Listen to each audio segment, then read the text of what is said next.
Fala galera, beleza? Caveira de novo na área, retomando a série de vídeos que eu estou fazendo com top melhores animes de todos os tempos. Seria inicialmente um top décadas, mas como no vídeo de hoje eu vou trazer alguns clássicos que não podem ser meramente citados, então aqui eu vou abordar especificamente nesse vídeo animes de 1963, do final de 1963 até 1966, falando de alguns grandes clássicos. Sem mais demoras, bora lá!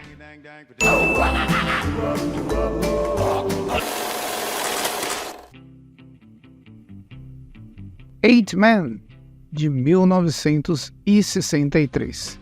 Yokota trabalhava em um caso de rotina envolvendo uma tecnologia roubada e acaba morto por uma organização criminosa envolvida nesse caso. Para sobreviver, ele acaba passando por uma avançada cirurgia tecnológica que transplanta sua mente para o corpo cibernético do Eight Man.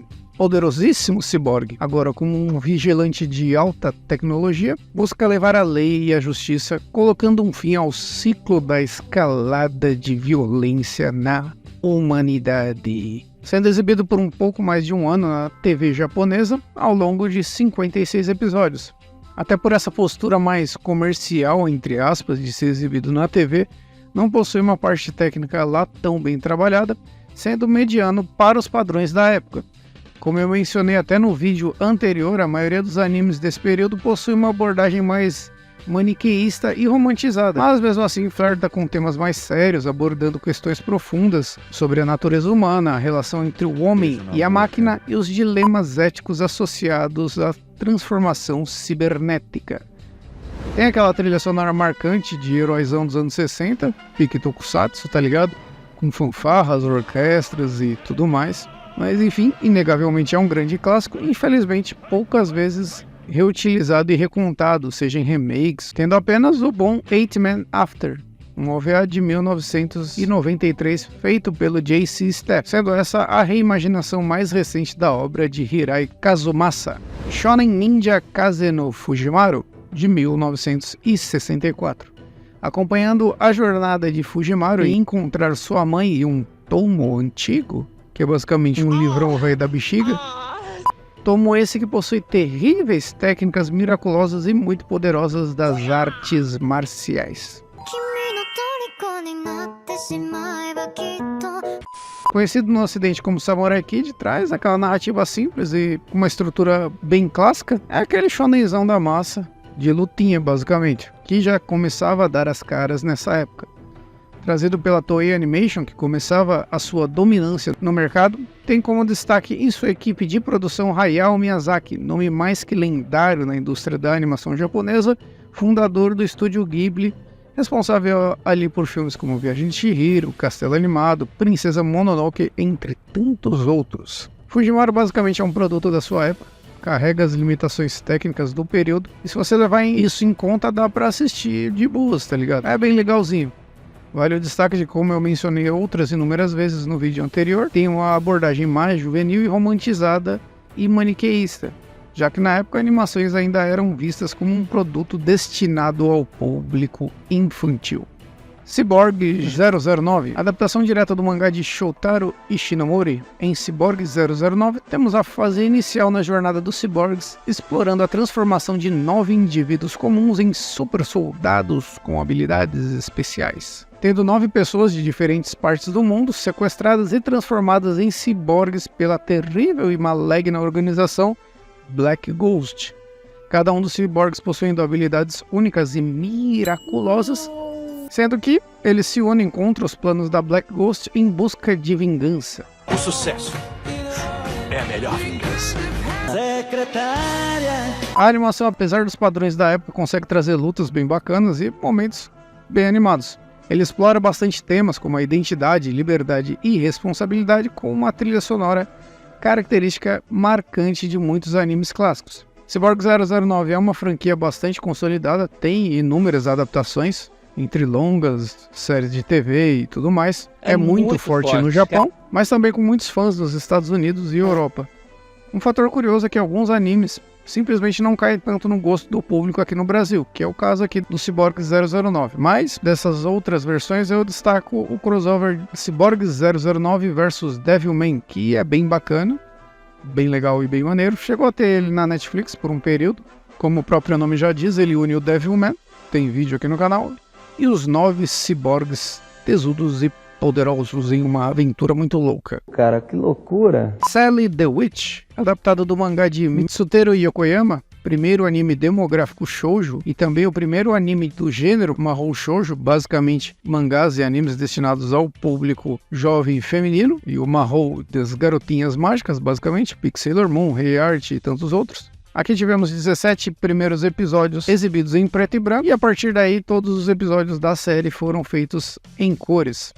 Tendo um total de 109 episódios, sendo esses exibidos ao longo de 2 anos, é um anime de mais de 50 anos, mas mesmo assim traz uma movimentação suave, com aquele tradicional fundão estático ali e tal, as paisagens de fundo são bem estáticas, e por vezes o anime parece bastante um mangá animado. Na história, temos Sally Yumeno, uma garotinha que descobre ser uma bruxa e recebe uma varinha mágica, sendo enviada para a escola de magia para aprimorar as suas habilidades. A partir daí, a Sally começa a enfrentar diversos desafios mágicos e pecaminosos, fazendo amigos e lidando com situações típicas da vida cotidiana.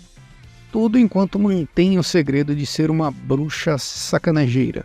Sei lá. Mas, de um resumo geral, é bem simples e bobinho. A gente precisa lembrar, obviamente, que estamos falando de um anime, de uma obra infantil, lançada nos anos 60 e que foi precursora de um gênero, então a parte revolucionária dela é por ela ter essa porta aí dos shoujo e dos mahou shoujo. Existe uma adaptação de 89 que continua basicamente a história da série, mas infelizmente não tivemos outros remakes ou nada do tipo relacionado a essa franquia. E acredito que dificilmente tenhamos futuramente. É uma obra, assim, uma franquia meio que esquecida mesmo.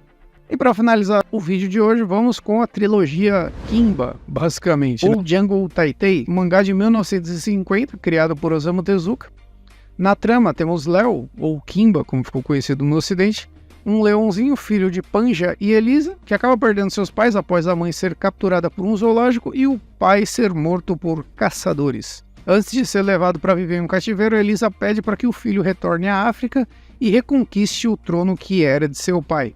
Jungle Taitai foi o primeiro anime colorido a ser exibido. A animação é muito bonita, cara, principalmente na abertura e em momentos mais importantes da história. E é um negócio que meio que virou um padrão na indústria dos animes, né? Sempre existe essa questão de a abertura ser muito bem animada e momentos mais impactantes da história terem uma animação mais nota 10. Obviamente, em relação ao Jungle Taitai, a gente tá falando de um anime de 66, 65 no caso aqui, né? Para as limitações da época era muito bom. Em 66 foi lançado o Jungle Taitai Movie, que conta basicamente a mesma história. É quase que um recap, aqui com alguns diálogos e acontecimentos sendo regravados, tal, para se adequar a uma linguagem de longa-metragem mesmo. E de 66 a 67 temos Jungle Taitai Susume Léo, que é basicamente contando os acontecimentos do agora novo rei da selva, Simba. Ou, quer dizer, Kimba, quer dizer, Léo, né? You must avenge my death, Kimba. I mean, Simba. Eu errei, viado. E essa é uma piada meio que velha, uma coisa quase que de conhecimento geral de que o Rei Leão foi severamente criticado e acusado de plágio, ser muito semelhante em vários aspectos ao Jungle Taitai. Se você pegar até o foco nos filhotes do protagonista após ele se tornar rei, né?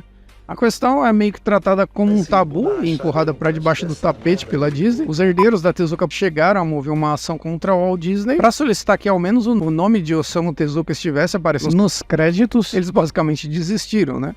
É apontado que a Disney chegou a boicotar o lançamento do remake de Jungle Taitai de 1997. Julian Grant, organizador da Fantasia Film Festival de Toronto, chegou a exibir o filme, mas ele recebeu uma intimação judicial da Disney ordenando o fim da exibição. Isso mesmo se considerar que o Rei Leão saiu bem antes desse remake de 97. E aquela acabou sendo a única exibição norte-americana que o filme teria. Acho muito bacana ver que a empresa que diz pregar a diversidade, o amor e a união hoje em dia, né, tinha, bem entre aspas, posturas tão predatórias há poucos anos atrás, mas sendo que hoje eles usam as minorias e pautas inclusivas pra lavar as merdas do passado, né, enfim. Dá uma sugada aqui na minha rola, dá? Voltando ao Jungle Taitai, é uma história que aborda temas muito densos como a comunicação, o conflito e a diferença entre os povos. No caso aqui, usando a analogia dos animais, é um anime bastante dramático na parte das mortes.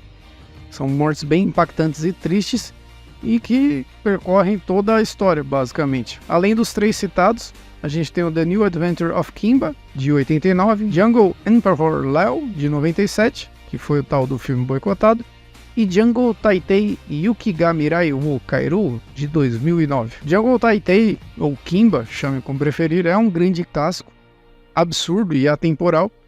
E cara, eu recomendo bastante vocês assistirem.